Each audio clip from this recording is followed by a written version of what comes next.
10월 8일 토요일입니다. 오늘 본문은 사무엘하 13장 1절부터 22절입니다.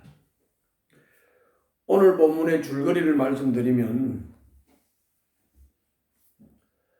밧세바가 낳은 아들의 죽음은 다윗의 집에 내릴 재앙의 서막에 불과했습니다. 앞으로 더 심한 재앙이 있다는 겁니다. 그러므로 죄는 정말 무서운 것입니다. 죄의 결과는 무섭다, 그 말입니다.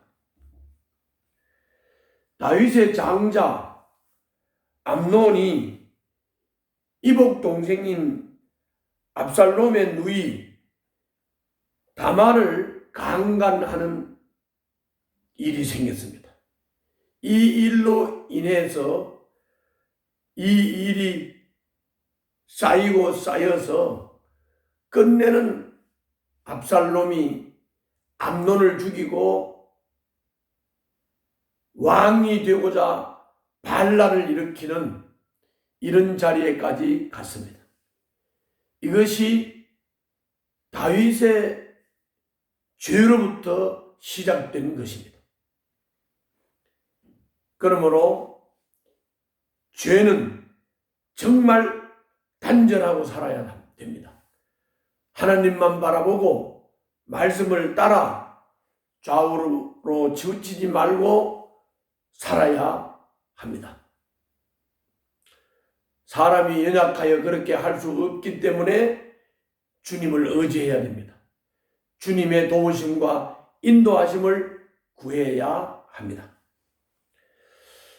자, 오늘 본문은 여러분들이 자세히 읽으면서 그 이야기 속에 빠져들어가 보시기를 바랍니다.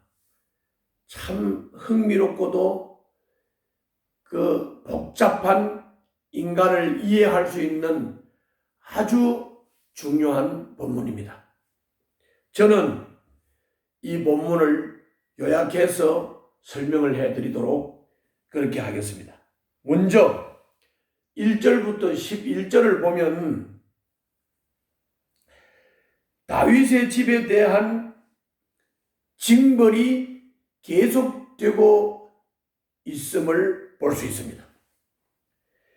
다윗의 장자 암논이 이복 동생 다말을 사랑하여 상사병에 걸리자 그의 교활한 친구 요나답이 계략을 내놓습니다. 이 사건은 요압이 다윗의 악한 음모를 도왔던 것처럼 요나답은 한술 더 떠서 암논에게 죄를 짓도록 부추겼다고 1절부터 5절에서 말씀하고 있습니다. 암논은 끈질기게 다윗에게 다말을 보내달라고 요청을 해서 다윗을 범죄를 저지르는 기여자로 만들었다고 8절부터 11절에서 말씀하고 있습니다.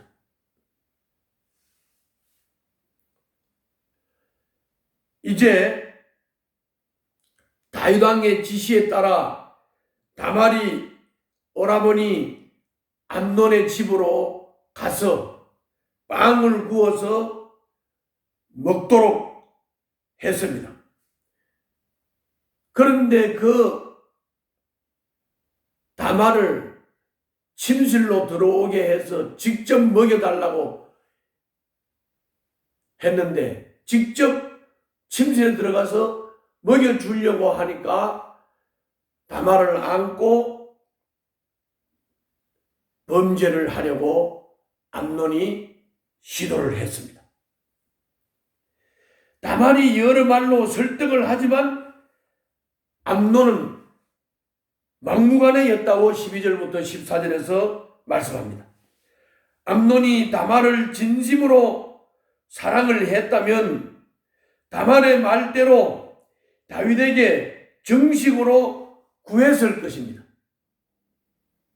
그러나 그는 오로지 자신의 욕망에 충실했기 때문에 욕망을 채우고 다말을 미워하는 마음이 들어서 그를 집 밖으로 쫓아냈다고 15절부터 18절에서 말씀하고 있습니다.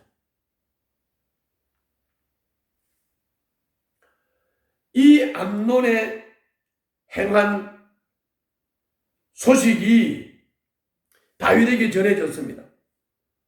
이 소식을 듣고 다윗은 진노했습니다. 그러나 다윗이 이상합니다. 후속 조치를 하지 않았습니다. 다윗이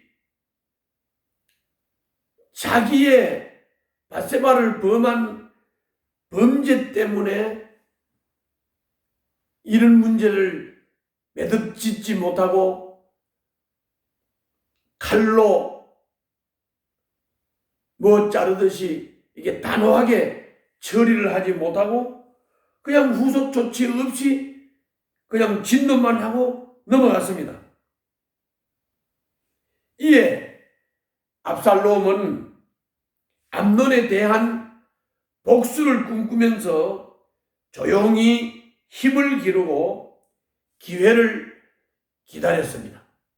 이것이 21절부터 22절, 19절부터 22절 말씀입니다. 이것이 오늘 본문의 내용입니다.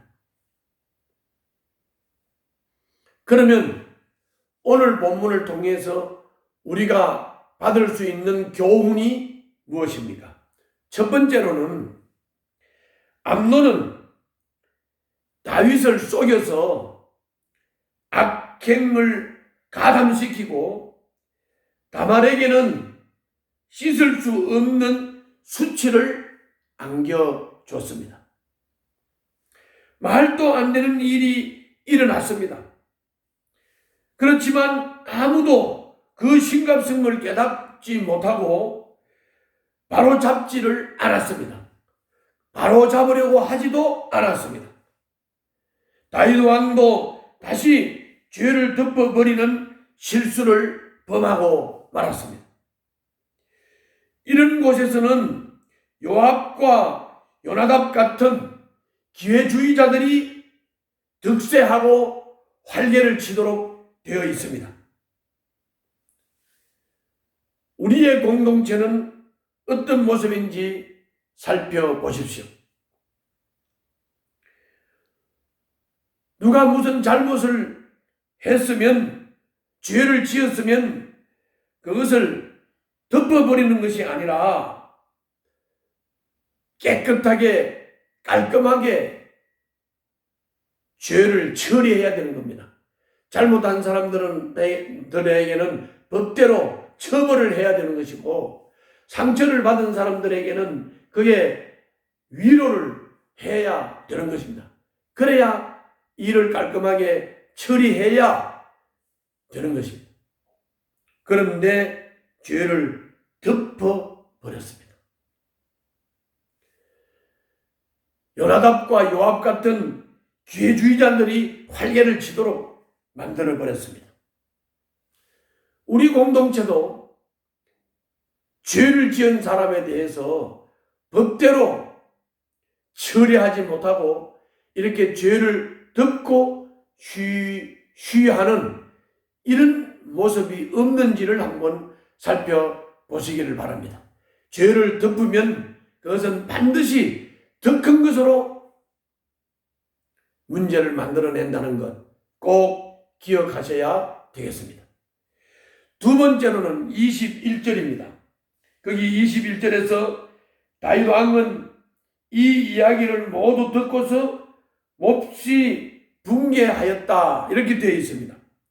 다윗의 우유부단함이 다윗 집안에 재앙을 키웠습니다. 분노만 하면 어떻게 합니까? 이를 처리했어야 되죠. 자기 약점이 있었기 때문에 암논의 죄를 엄히 묻지 못했을 수도 있습니다. 어떻든 이 문제를 제대로 처리하지 못하고 죄를 덮었다고 하는 것입니다. 그것이 재앙을 키우게 된 것입니다. 엄연한 피해자가 있는데 책임지는 이가 아무도 없다면 이는 정의가 아닙니다. 다윗의 침묵은 압살롬의 마음에 복수와 반역을 심었고 이는 훗날 다윗 가문에 더 큰 비극이 되었습니다. 죄에 대해 침묵하는 것은 죄에 동조하는 것과 다르지 않습니다. 오늘 우리는 이것을 기억하고 죄는 침묵하면 안 되고 죄는 깨끗하게 처리해야 하는 겁니다. 죄를 깨끗하게 처리한다는 것은 죄를 지은 사람에게는 법대로 벌을 내려야 되는 것이고 상처를 받은 사람에게는 위로와 격려와 치료가 있어야 하는 것입니다. 죄는 덮어주면 안 됩니다. 죄는 침묵하면 안 됩니다. 죄는 조금 전에 말씀드린 대로 깨끗하게 처리가 되어야 되는 것입니다. 죄를 깨끗이 처리하지 못하면 더 무서운 재앙을 가져오게 되기 때문에 그렇습니다. 오늘 또 죄를 깨끗이 처리하고 주님 앞에서 당당하게 하루하루를 살아가는 여러분들과 제가 될 수 있기를 바랍니다. 기도하겠습니다. 욕망의 지배를 받지 않는 진정한 사랑을 하게 하여 주시옵소서. 죄를 지었을 때는 단호하게 엄격히 처리하게 하여 주시옵소서. 예수님 이름으로 기도하옵나이다. 아멘.